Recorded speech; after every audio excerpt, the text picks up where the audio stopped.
Well, and I find how do you do this time to Beer Whisper, and I've got one that I've had before, but this is the first one of this season. It is one of my favorites. It is the Piney River. I'm going to set my beer down there while I read a little bit to you. Piney River Mass Bandit Black Rye IPA. This one was canned on 8/10 of 15. I don't know if I can get that up there where you can see it there. So it's about a month old, but it just made it to the market in my market. So I don't know if it's been sitting in a warehouse for about a month, but it's still only 30 days old. I think that we're still good.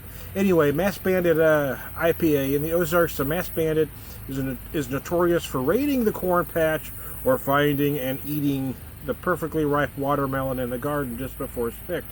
Our handcrafted Mass Bandit India Pale Ale is a black rye IPA that is raccoon-proof, as long as the raccoon in your neck of the woods isn't a hophead. So how about that? So there we go. This is one of my favorites. I am a fan of the Black Rye IPA. I've said on many occasions.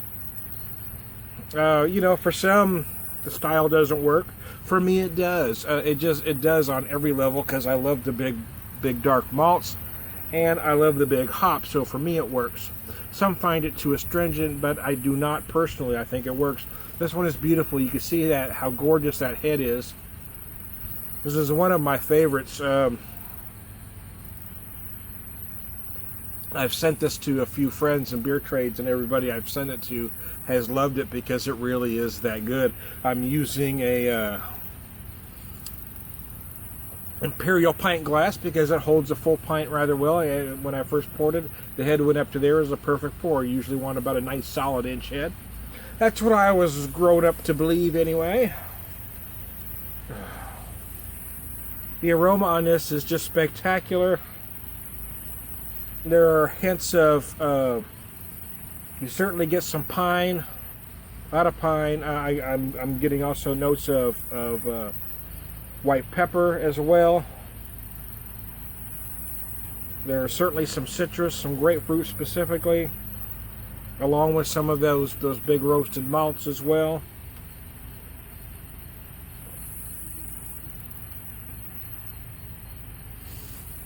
Oh. 7%. They don't list the IBUs here, and I didn't get on the website before I did the video. I just didn't feel like it. But I believe it's 70 IBUs. I believe it's 770. No, you want to choose Oh.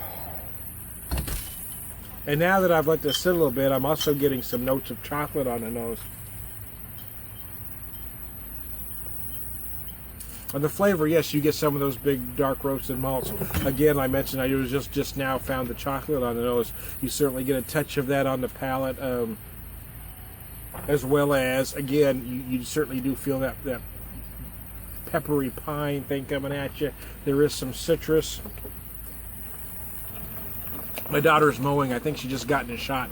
I think she's trying hard to hide behind me so she's not on camera. She's mowing our front yard.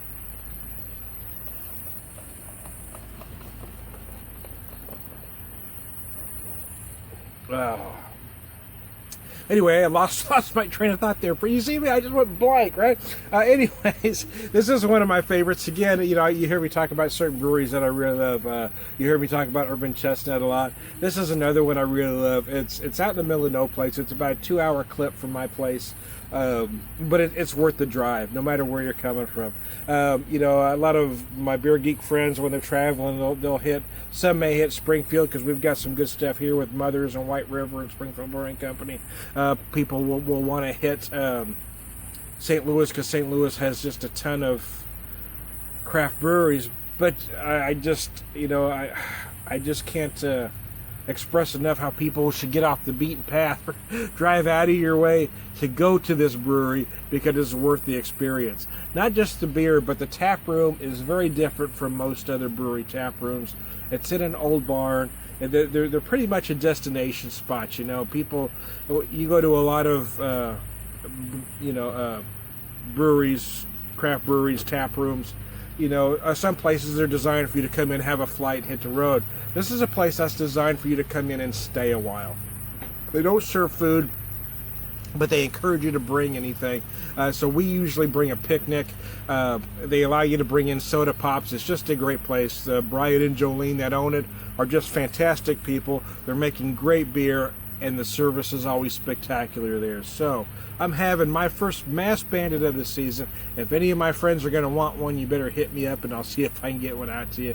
This is Tom the Beer Whisperer, and I'll talk to you later.